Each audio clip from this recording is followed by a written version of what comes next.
2. How your habits shape your identity, and vice versa. Why is it so easy to repeat bad habits and so hard to form good ones?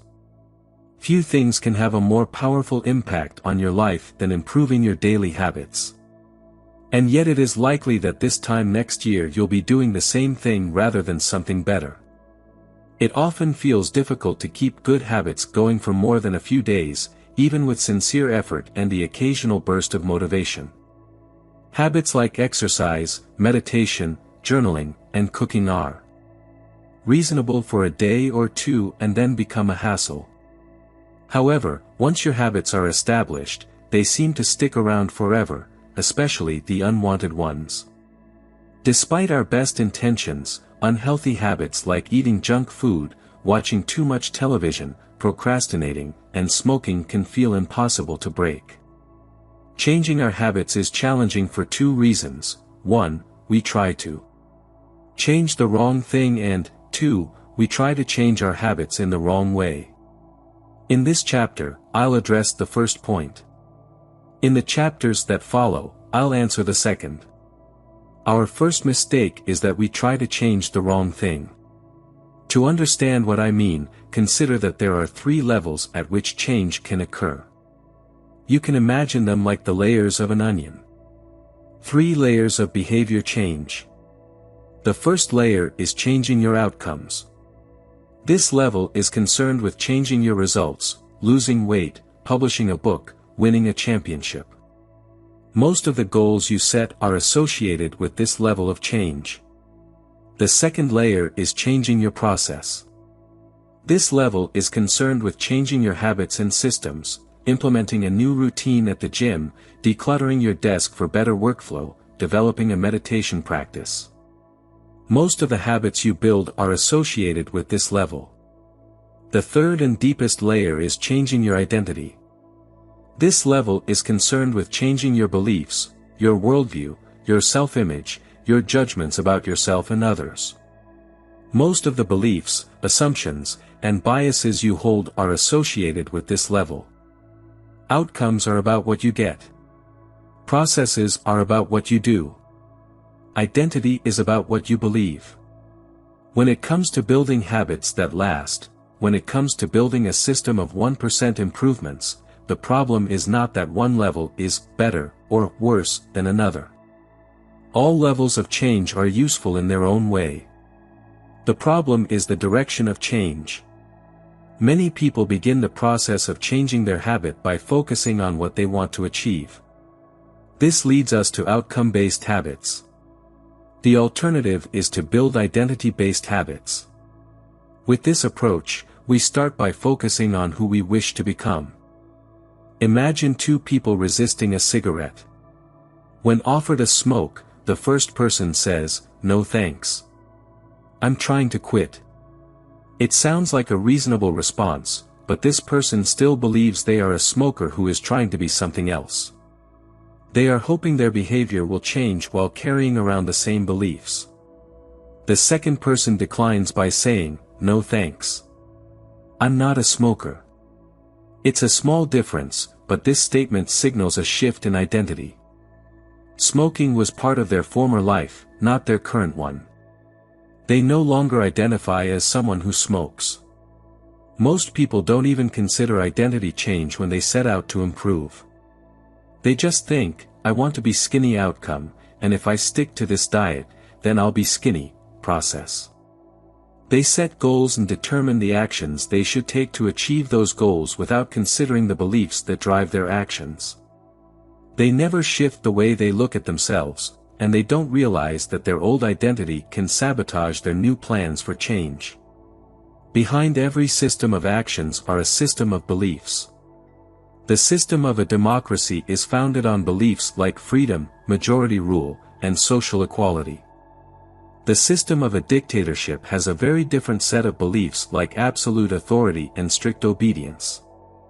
You can imagine many ways to try to get more people to vote in a democracy, but such behavior change would never get off the ground in a dictatorship. That's not the identity of the system.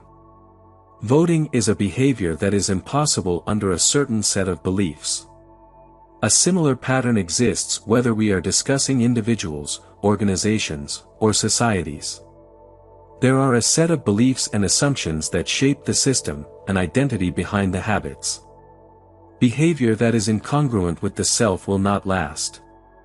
You may want more money, but if your identity is someone who consumes rather than creates, then you'll continue to be pulled towards spending rather than earning.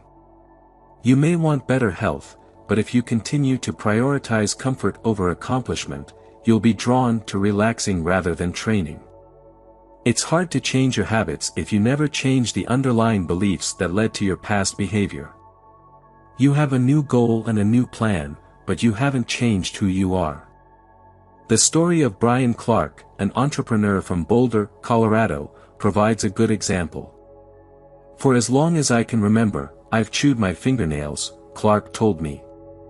It started as a nervous habit when I was young, and then morphed into an undesirable grooming ritual. One day, I resolved to stop chewing my nails until they grew out a bit. Through mindful willpower alone, I managed to do it. Then, Clark did something surprising. I asked my wife to schedule my first ever manicure, he said. My thought was that if I started paying to maintain my nails, I wouldn't chew them.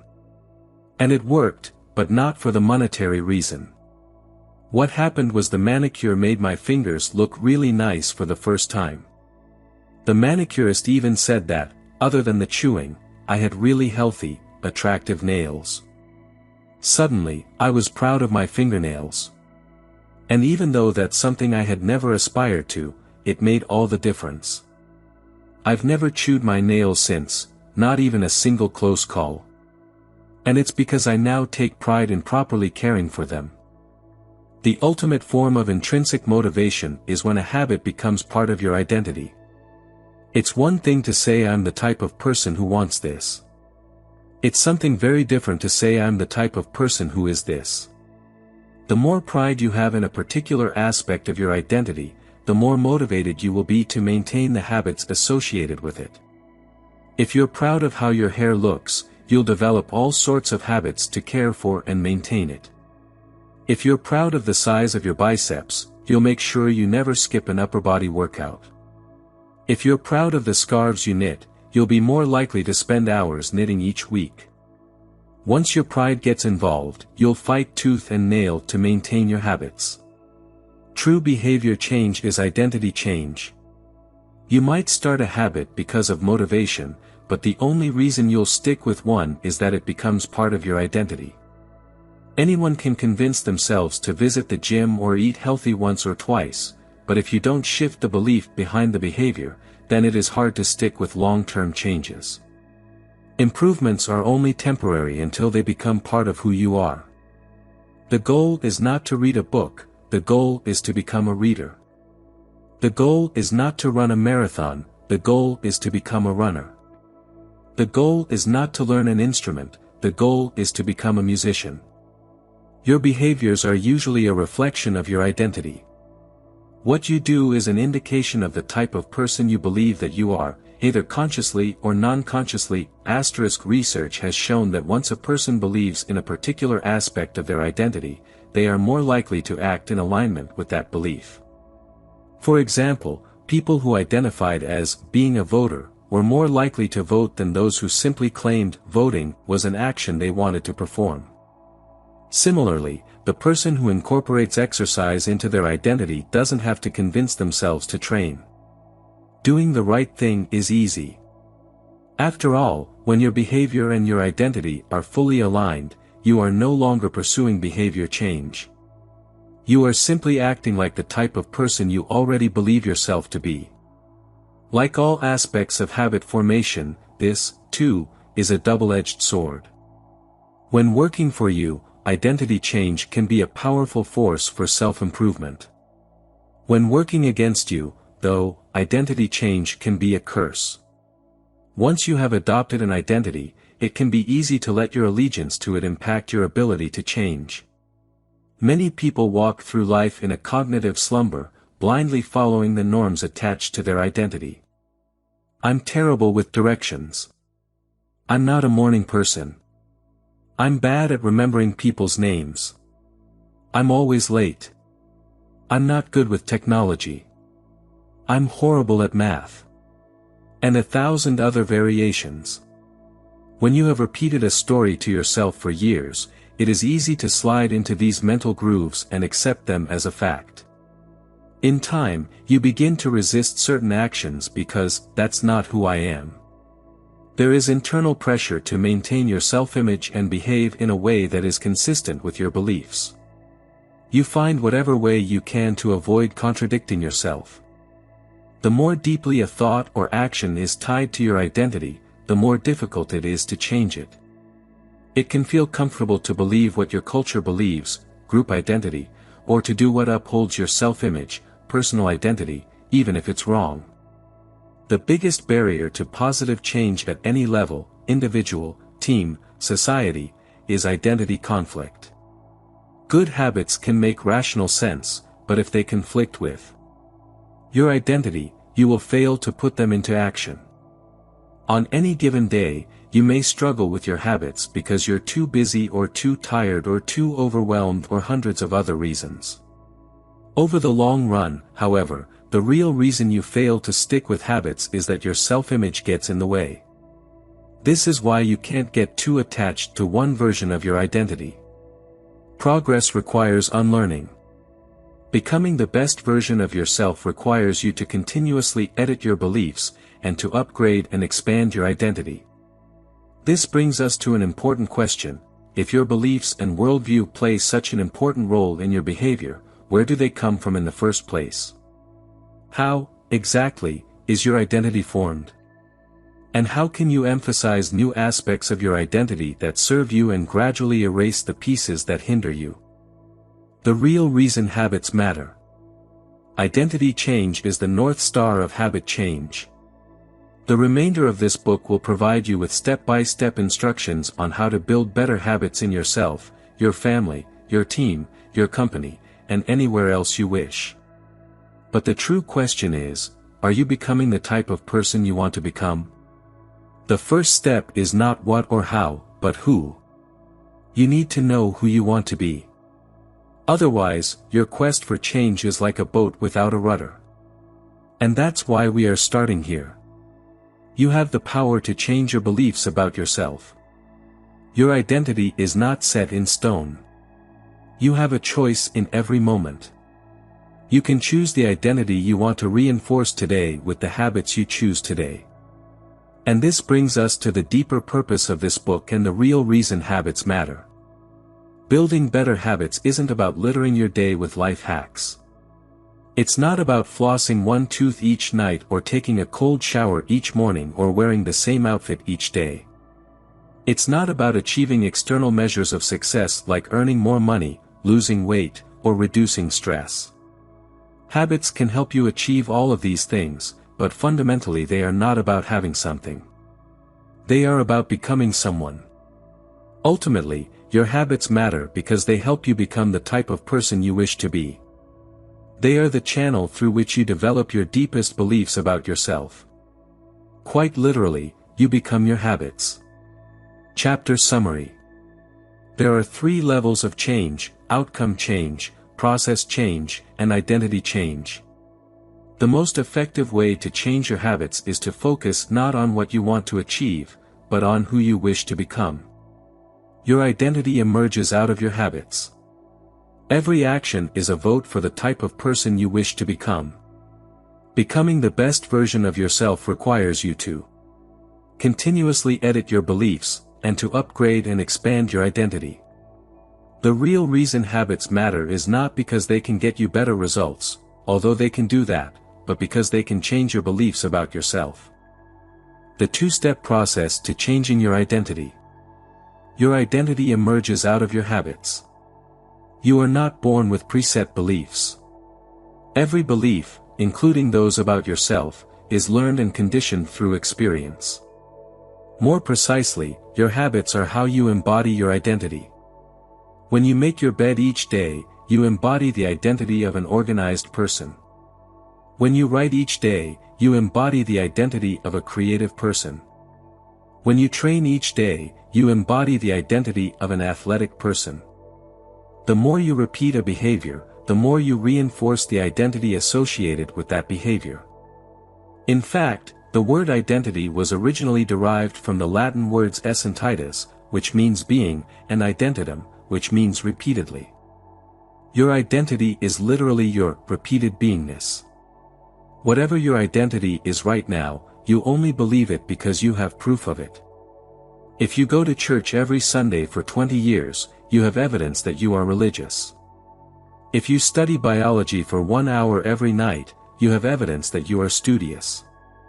If you go to the gym even when it's snowing, you have evidence that you are committed to fitness. The more evidence you have for a belief, the more strongly you will believe it. For most of my early life, I didn't consider myself a writer. If you were to ask any of my high school teachers or college professors, they would tell you I was an average writer at best, certainly not a standout. When I began my writing career, I published a new article every Monday and Thursday for the first few years. As the evidence grew, so did my identity as a writer. I didn't start out as a writer. I became one through my habits. Of course, your habits are not the only actions that influence your identity, but by virtue of their frequency they are usually the most important ones. Each experience in life modifies your self-image, but it's unlikely you would consider yourself a soccer player because you kicked a ball once or an artist because you scribbled a picture. As you repeat these actions, however, the evidence accumulates and your self-image begins to change. The effect of one-off experiences tends to fade away while the effect of habits gets reinforced with time, which means your habits contribute most of the evidence that shapes your identity. In this way, the process of building habits is actually the process of becoming yourself. This is a gradual evolution. We do not change by snapping our fingers and deciding to be someone entirely new. We change bit by bit, day by day, habit by habit. We are continually undergoing microevolutions of the self. Each habit is like a suggestion, hey, maybe this is who I am. If you finish a book, then perhaps you are the type of person who likes reading. If you go to the gym, then perhaps you are the type of person who likes exercise. If you practice playing the guitar, perhaps you are the type of person who likes music.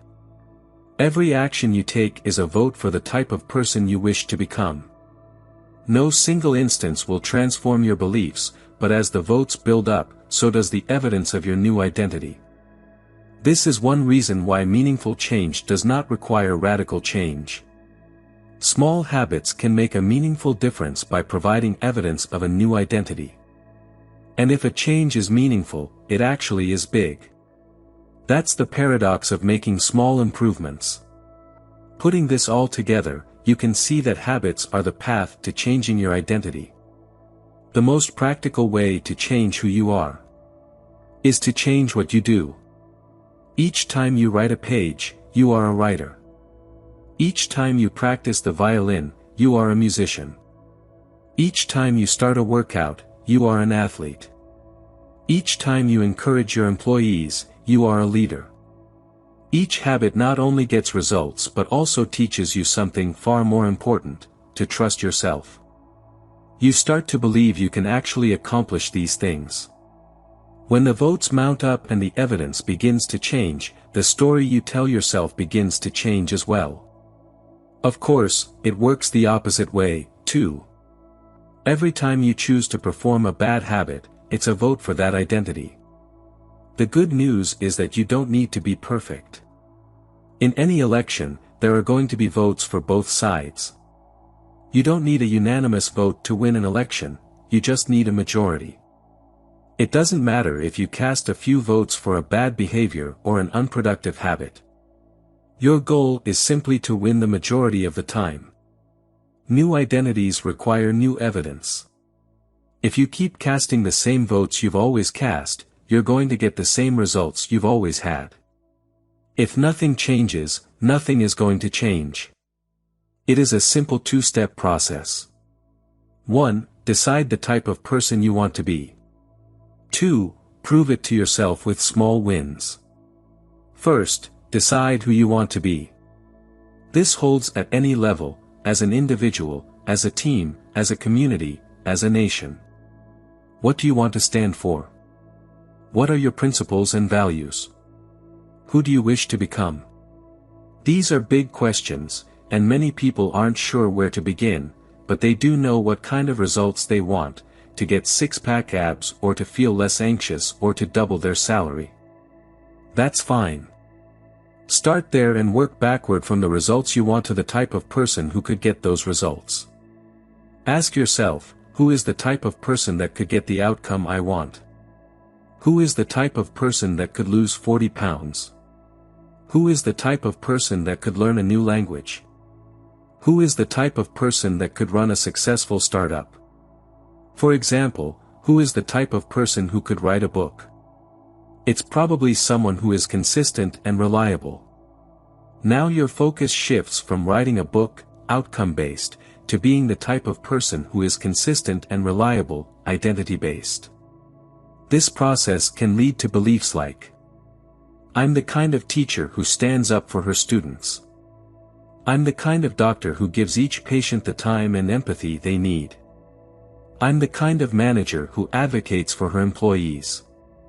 Once you have a handle on the type of person you want to be, you can begin taking small steps to reinforce your desired identity. I have a friend who lost over 100 pounds by asking herself, what would a healthy person do? All day long, she would use this question as a guide. Would a healthy person walk or take a cab? Would a healthy person order a burrito or a salad? She figured if she acted like a healthy person long enough, eventually she would become that person. She was right. The concept of identity-based habits is our first introduction to another key theme in this book, feedback loops. Your habits shape your identity, and your identity shapes your habits. It's a two-way street. The formation of all habits is a feedback loop, a concept we will explore in depth in the next chapter, but it's important to let your values, principles, and identity drive the loop rather than your results. The focus should always be on becoming that type of person, not getting a particular outcome. 3. How to build better habits in 4 simple steps. In 1898, a psychologist named Edward Thorndike conducted an experiment that would lay the foundation for our understanding of how habits form and the rules that guide our behavior. Thorndike was interested in studying the behavior of animals, and he started by working with cats. He would place each cat inside a device known as a puzzle box. The box was designed so that the cat could escape through a door, by some simple act, such as pulling at a loop of cord, pressing a lever, or stepping on a platform. For example, one box contained a lever that, when pressed, would open a door on the side of the box. Once the door had been opened, the cat could dart out and run over to a bowl of food. Most cats wanted to escape as soon as they were placed inside the box. They would poke their nose into the corners, stick their paws through openings, and claw at loose objects.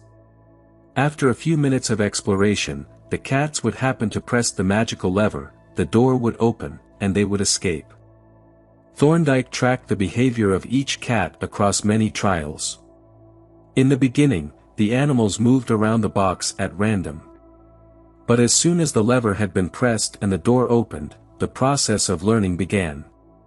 Gradually, each cat learned to associate the action of pressing the lever with the reward of escaping the box and getting to the food. After 20 to 30 trials, this behavior became so automatic and habitual that the cat could escape within a few seconds.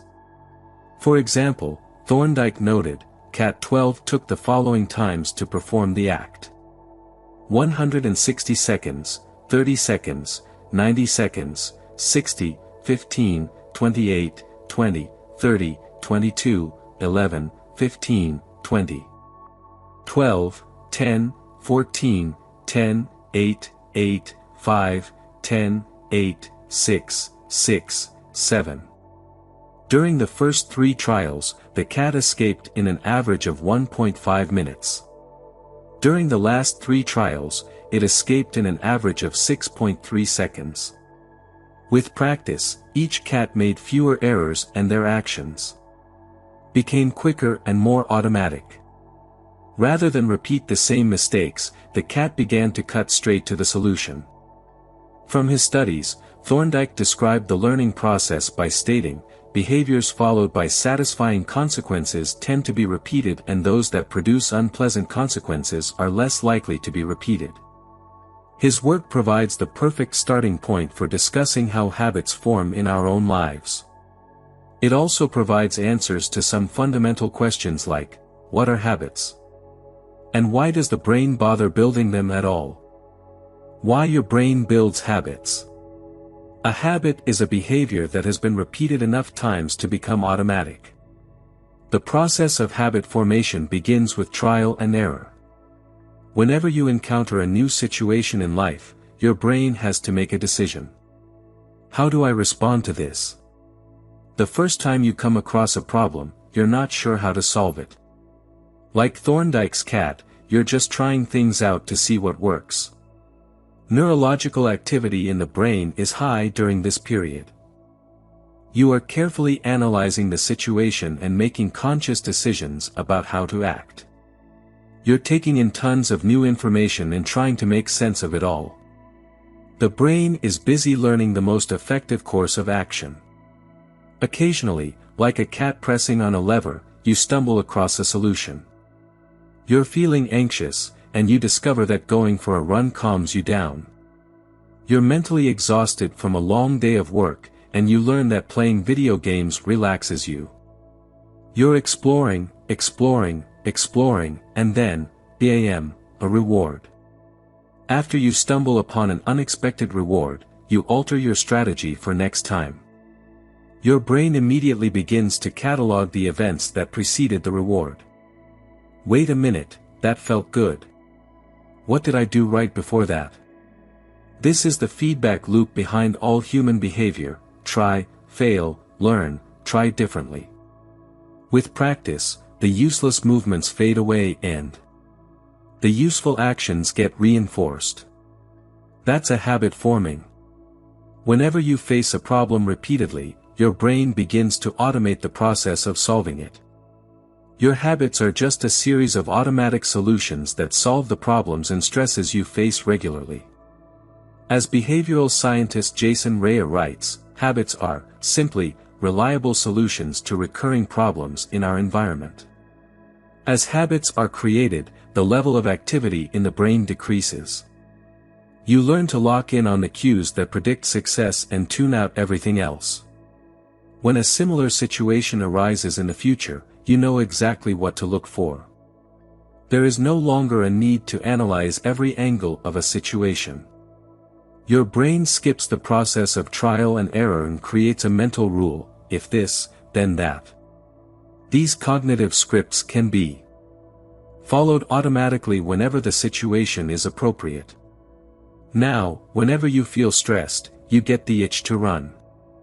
As soon as you walk in the door from work, you grab the video game controller. A choice that once required effort is now automatic. A habit has been created. Habits are mental shortcuts learned from experience. In a sense, a habit is just a memory of the steps you previously followed to solve a problem in the past. Whenever the conditions are right, you can draw on this memory and automatically apply the same solution. The primary reason the brain remembers the past is to better predict what will work in the future. Habit formation is incredibly useful because the conscious mind is the bottleneck of the brain. It can only pay attention to one problem at a time. As a result, your brain is always working to preserve your conscious attention for whatever task is most essential. Whenever possible, the conscious mind likes to pawn off tasks to the non-conscious mind to do automatically. This is precisely what happens when a habit is formed. Habits reduce cognitive load and free up mental capacity, so you can allocate your attention to other tasks. Despite their efficiency, some people still wonder about the benefits of habits. The argument goes like this: will habits make my life dull? I don't want to pigeonhole myself into a lifestyle I don't enjoy.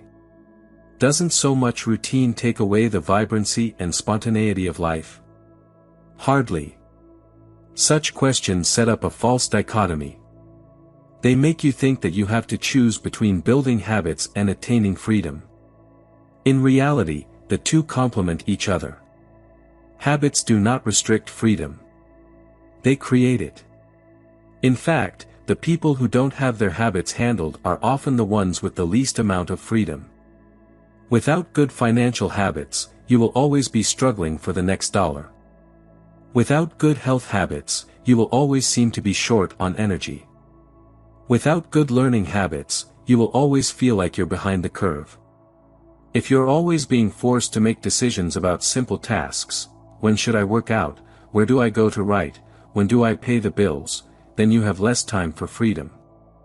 It's only by making the fundamentals of life easier that you can create the mental space needed for free thinking and creativity.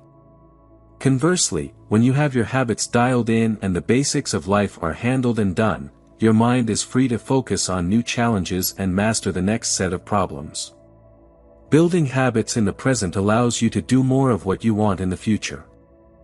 The science of how habits work. The process of building a habit can be divided into 4 simple steps: cue, craving, response, and reward. Breaking it down into these fundamental parts can help us understand what a habit is, how it works, and how to improve it. First, there is the cue. The cue triggers your brain to initiate a behavior. It is a bit of information that predicts a reward. Our prehistoric ancestors were paying attention to cues that signaled the location of primary rewards like food, water, and sex. Today, we spend most of our time learning cues that predict secondary rewards like money and fame, power and status, praise and approval, love and friendship, or a sense of personal satisfaction. Of course, these pursuits also indirectly improve our odds of survival and reproduction, which is the deeper motive behind everything we do. Your mind is continuously analyzing your internal and external environment for hints of where rewards are located. Because the cue is the first indication that we're close to a reward, it naturally leads to a craving. Cravings are the second step, and they are the motivational force behind every habit. Without some level of motivation or desire, without craving a change, we have no reason to act. What you crave is not the habit itself but the change in state it delivers. You do not crave smoking a cigarette, you crave the feeling of relief it provides. You are not motivated by brushing your teeth but rather by the feeling of a clean mouth. You do not want to turn on the television, you want to be entertained. Every craving is linked to a desire to change your internal state.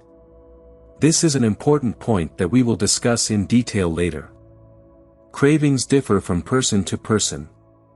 In theory, any piece of information could trigger a craving, but in practice, people are not motivated by the same cues. For a gambler, the sound of slot machines can be a potent trigger that sparks an intense wave of desire. For someone who rarely gambles, the jingles and chimes of the casino are just background noise. Cues are meaningless until they are interpreted. The thoughts, feelings, and emotions of the observer are what transform a cue into a craving. The third step is the response. The response is the actual habit you perform, which can take the form of a thought or an action. Whether a response occurs depends on how motivated you are and how much friction is associated with the behavior. If a particular action requires more physical or mental effort than you are willing to expend, then you won't do it. Your response also depends on your ability. It sounds simple, but a habit can occur only if you are capable of doing it. If you want to dunk a basketball but can't jump high enough to reach the hoop, well, you're out of luck. Finally, the response delivers a reward. Rewards are the end goal of every habit. The cue is about noticing the reward. The craving is about wanting the reward. The response is about obtaining the reward. We chase rewards because they serve two purposes: 1, they satisfy us, and 2, they teach us. The first purpose of rewards is to satisfy your craving. Yes, rewards provide benefits on their own. Food and water deliver the energy you need to survive.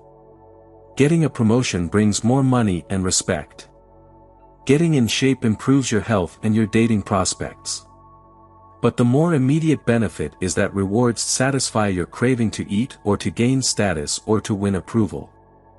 At least for a moment, rewards deliver contentment and relief from craving. Second, rewards teach us which actions are worth remembering in the future. Your brain is a reward detector.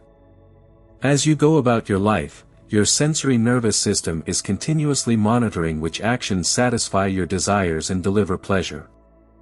Feelings of pleasure and disappointment are part of the feedback mechanism that helps your brain distinguish useful actions from useless ones. Rewards close the feedback loop and complete the habit cycle. If a behavior is insufficient in any of the 4 stages, it will not become a habit. Eliminate the cue and your habit will never start. Reduce the craving and you won't experience enough motivation to act. Make the behavior difficult and you won't be able to do it.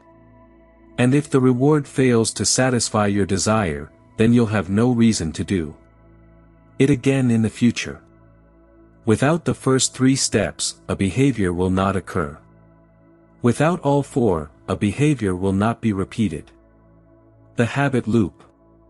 They form an endless cycle that is running every moment you are alive. This habit loop is continually scanning the environment, predicting what will happen next, trying out different responses, and learning from the results. In summary, the cue triggers a craving, which motivates a response, which provides a reward, which satisfies the craving and, ultimately, becomes associated with the cue.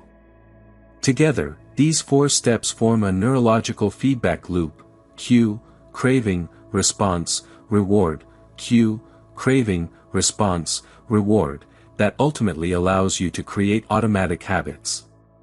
This cycle is known as the habit loop. This 4-step process is not something that happens occasionally, but rather it is an endless feedback loop that is running and active during every moment you are alive, even now. The brain is continually scanning the environment, predicting what will happen next, trying out different responses, and learning from the results. The entire process is completed in a split second, and we use it again and again without realizing everything that has been packed into the previous moment. We can split these 4 steps into 2 phases: the problem phase and the solution phase. The problem phase includes the cue and the craving, and it is when you realize that something needs to change. The solution phase includes the response and the reward, and it is when you take action and achieve the change you desire. Problem phase. 1. Cue. 2. Craving. Solution phase. 3. Response. 4. Reward. All behavior is driven by the desire to solve a problem. Sometimes the problem is that you notice something good and you want to obtain it. Sometimes the problem is that you are experiencing pain and you want to relieve it.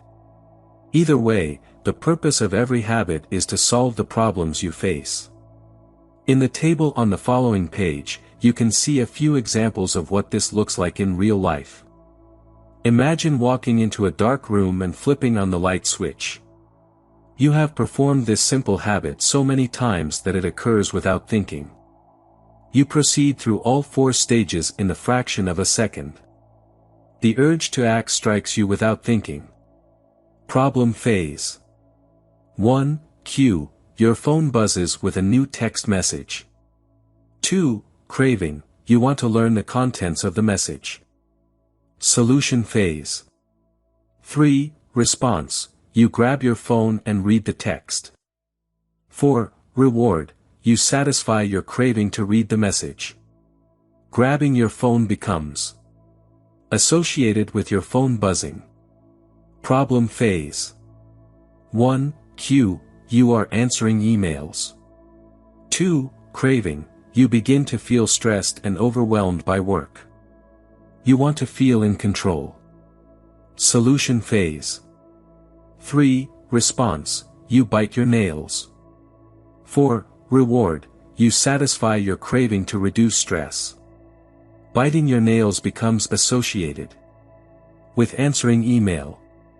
Problem phase. 1. Cue, you wake up. 2. Craving, you want to feel alert. Solution phase. 3. Response, you drink a cup of coffee. 4. Reward, you satisfy your craving to feel alert. Drinking coffee becomes associated with waking up. Problem phase. 1. Cue, you smell a donut shop as you walk down the street near your office. 2. Craving, you begin to crave a donut. Solution phase. 3. Response, you buy a donut and eat it. 4. Reward, you satisfy your craving to eat a donut. Buying a donut becomes associated with walking down the street near your office. Problem phase. 1. Cue, you hit a stumbling block on a project at work. 2. Craving, you feel stuck and want to relieve your frustration. Solution phase. 3. Response, you pull out your phone and check social media. 4. Reward, you satisfy your craving to feel relieved. Checking social media becomes associated with feeling stalled at work. Problem phase. 1. Cue, you walk into a dark room. 2. Craving, you want to be able to see. Solution phase. 3. Response, you flip the light switch. 4. Reward, you satisfy your craving to see. Turning on the light switch becomes associated with being in a dark room. By the time we become adults, we rarely notice the habits that are running our lives. Most of us never give a second thought to the fact that we tie the same shoe first each morning, or unplug the toaster after each use, or always change into comfortable clothes after getting home from work. After decades of mental programming, we automatically slip into these patterns of thinking and acting. The 4 laws of behavior change. In the following chapters, we will see time and again how the 4 stages of cue, craving, response, and reward influence nearly everything we do each day. But before we do that, we need to transform these 4 steps into a practical framework that we can use to design good habits and eliminate bad ones. I refer to this framework as the 4 laws of behavior change, and it provides a simple set of rules for creating good habits and breaking bad ones. You can think of each law as a lever that influences human behavior. When the levers are in the right positions, creating good habits is effortless. When they are in the wrong positions, it is nearly impossible. How to create a good habit. The first law, cue, make it obvious. The second law, craving, make it attractive. The third law, response, make it easy. The fourth law, reward, make it satisfying. We can invert these laws to learn how to break a bad habit. How to break a bad habit. Inversion of the first law, cue, make it invisible. Inversion of the second law, craving, make it unattractive. Inversion of the third law, response, make it difficult. Inversion of the fourth law, reward, make it unsatisfying. It would be irresponsible for me to claim that these 4 laws are an exhaustive framework for changing any human behavior, but I think they're close. As you will soon see, the 4 laws of behavior change apply to nearly every field, from sports to politics, art to medicine, comedy to management. These laws can be used no matter what challenge you are facing. There is no need for completely different strategies for each habit. Whenever you want to change your behavior, you can simply ask yourself: 1. How can I make it obvious? 2. How can I make it attractive? 3. How can I make it easy? 4. How can I make it satisfying? If you have ever wondered, why don't I do what I say I'm going to do? Why don't I lose the weight or stop smoking or save for retirement or start that side business? Why do I say something is important but never seem to make time for it? The answers to those questions can be found somewhere in these 4 laws. The key to creating good habits and breaking bad ones is to understand these fundamental laws and how to alter them to your specifications. Every goal is doomed to fail if it goes against the grain of human nature. Your habits are shaped by the systems in your life. In the chapters that follow, we will discuss these laws one by one and show how you can use them to create a system in which good habits emerge naturally and bad habits wither away. Chapter Summary. A habit is a behavior that has been repeated enough times to become automatic. The ultimate purpose of habits is to solve the problems of life with as little energy and effort as possible. Any habit can be broken down into a feedback loop that involves 4 steps: cue, craving, response, and reward. The 4 laws of behavior change are a simple set of rules we can use to build better habits. They are: 1. Make it obvious, 2. Make it attractive, 3. Make it easy, and 4. Make it satisfying. The first law. Make it obvious. I just finished chapter 1 of Atomic Habits. The next chapter will be broadcast in a few days. Please subscribe to the channel to receive the latest notifications. Thanks for listening. See you soon.